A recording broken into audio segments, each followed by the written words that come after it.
और सुर्खियों के बाद खबरों पर नजर डालते हैं विस्तार से। कोलकाता की एक विशेष अदालत ने आरजीकर मेडिकल कॉलेज और अस्पताल की डॉक्टर के दुष्कर्म और हत्या मामले में आज फैसला सुनाते हुए आरोपी संजय रॉय को दोषी करार दिया है। अदालत ने कहा कि आरोपी को सोमवार को सजा सुनाई जाएगी। गौरतलब है कि पिछले साल 11 नवंबर को मुकदमा शुरू होने के 68 दिन बाद यह फैसला सुनाया गया है। डॉक्टर का शव 9 अगस्त को कॉलेज के अंदर सेमिनार हॉल से बरामद हुआ था। कोलकाता पुलिस ने मामले में संजय रॉय को गिरफ्तार किया था। केंद्रीय जांच ब्यूरो ने भी अपनी जांच में संजय रॉय को दुष्कर्म और हत्या के लिए एकमात्र मुख्य आरोपी बनाया। जांच ब्यूरो ने सबूतों से छेड़छाड़ के आरोप में मेडिकल कॉलेज के तत्कालीन प्राचार्य संदीप घोष को भी गिरफ्तार किया था। हाल ही में विशेष अदालत ने उन्हें जमानत दे दी थी।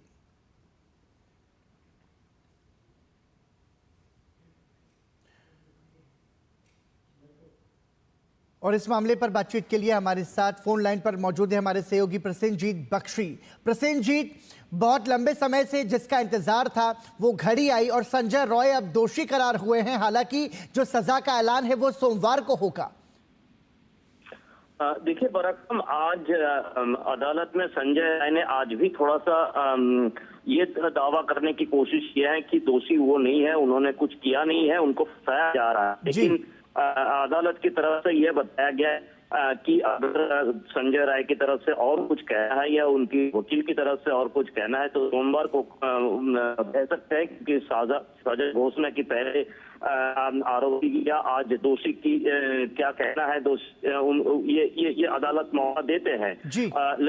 लेकिन अब तक राय घोषणा की समय पे अदालत की तरफ से बताया गया कि सीबीआई ने जांच करते हुए जो चार्जशीट में जो कुछ भी सबूत और बाकी जो जरूरत है चीजें वो जमा किया है, इसके आधार पर आप दोषी हो और आपको सजा मिलना ही चाहिए। अदालत की तरफ से ऐसा बताया गया। मतलब चाहे और कोई दोषी है कि नहीं और कोई इसमें जुड़े हुए थे, ये बात की बात है।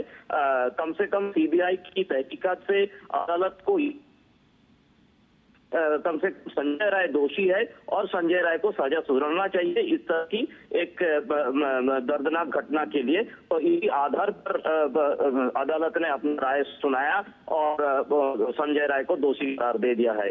पराक्रम, लेकिन प्रसेनजीत, इन सब के साथ साथ ये भी बात हो रही थी कि जो पीड़िता के माता पिता हैं उनको थोड़ा सा असंतोष है सीबीआई की जांच का, और इसमें ये भी बातें हो रही थी कि इसके साथ में और कोई भी अन्य आरोपी भी हैं जिन पर अब तक तहकीकात नहीं हुई है, जो पकड़ में अब तक नहीं आए हैं। आखिर ये इस तरह की बातें क्यों उठ रही?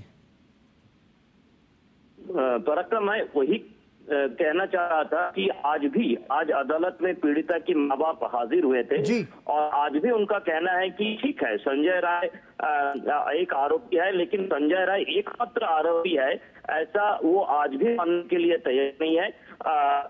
उनका कहना है कि इस तरह की घटना किसी एक संजय राय जैसे इंसान से अंजाम था, ये कतई संभव नहीं है। दूसरी बात यह है कि उनका जो ये भी आरोप है कि जो सबूत मिटाने की काम बाकी लोग जो किए थे, इनके बारे में सीबीआई ने सही तरीके से तहकीकात नहीं किए हैं या तहकीकात करते हुए भी कोई सबूत जुटा नहीं पाए, क्योंकि पहला 3-4 दिन में कोलकाता पुलिस ने जिस तरह से और साथ में कुछ बाकी लोगों को भी जो पीड़िता की माँ बाप है उनकी नजर में है, जो मतलब पॉलिटिकली मोटिवेटेड होकर कुछ मिसक्रिम्स जो 14 तारीख या 15 तारीख रात को आरजी अस्पताल में हमला चलाया था, ये सब क्यों किया हुआ था, कैसे हुआ था, ये सारे सबूत मिटाने की जो उनका जो आरोप है, ये सबूत मिटाने की जो साजिश है, साजिश में और उनको शामिल है, ये भी सीबीआई को जांच करना चाहिए था। लेकिन फिर भी ये वो भी मानते हैं कि संजय राय आरोपी है। मैं फिर से बता रहा हूँ कि उनका कहना है कि संजय राय आरोपी है लेकिन संजय राय एकमात्र आरोपी है, इसके बारे में जांच होनी चाहिए। और मैं एक बात बता दूं पर यहाँ पे कि जो आरजीकर मेडिकल कॉलेज की प्रिंसिपल हुआ करते थे डॉक्टर संदीप दास और संदीप घोष और जो लोकल थाने के से जो अभिजीत मंडल सीबीआई की तरफ से गिरफ्तार किया गया था। एक सीबीआई की सूत्र के हवाले से, वैसे हम लोग सूत्र के आधार पर खबर नहीं करते हैं, लेकिन फिर भी मैं बताता हूं, ऐसे बताया जा रहा है कि हो सकता है कि आने वाले दिनों में कोई सप्लीमेंट्री चार्जशीट हो। ये मामला खत्म नहीं हुआ, अदालत की तरफ से ये छूट दिया गया सीबीआई को कि वो अपना जो तहकीकात है वो जारी रखे।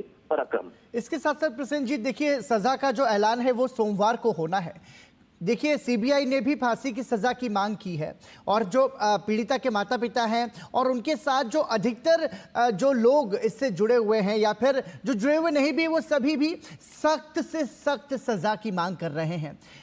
कितनी संभावना है फांसी की सजा की संजय रॉय के लिए? हालांकि ये फैसला कोर्ट सुनाएगा सोमवार को, वो सबके सामने होगा, लेकिन फिर भी जो बात सजा दोषी करार देते हुए कोर्ट ने कही है, उस आधार पर क्या ये माना जाए कि फांसी की सजा संभवतः हो सकती है आरोपी को? हाँ, देखिए सीबीआई की तरफ से जो आखिरी सवाल किया गया था, और आखिरी सवाल में ऐसा पूरी तरह से मांग किया गया अदालत के सामने कि अधिकतम सजा दिया जाए। और जो जो धाराएं बीएनएस का लगाया गया है, जहां तक मुझे याद आ रहा है 64, 66 और 103(1) ऐसा कुछ है, तो ये इसमें अधिकतम सजा की प्रावधान है, पहली बात। दूसरी बात है कि घटना की जो भयंकर घटना है, जो बदता है, इसको देखते हुए और अगर अदालत की रवैया के बारे में या रुख के बारे में हम बताएं, अगर थोड़ा सा चीजों का बॉडी लैंग्वेज भी हुआ करता है, तो इसमें हम बता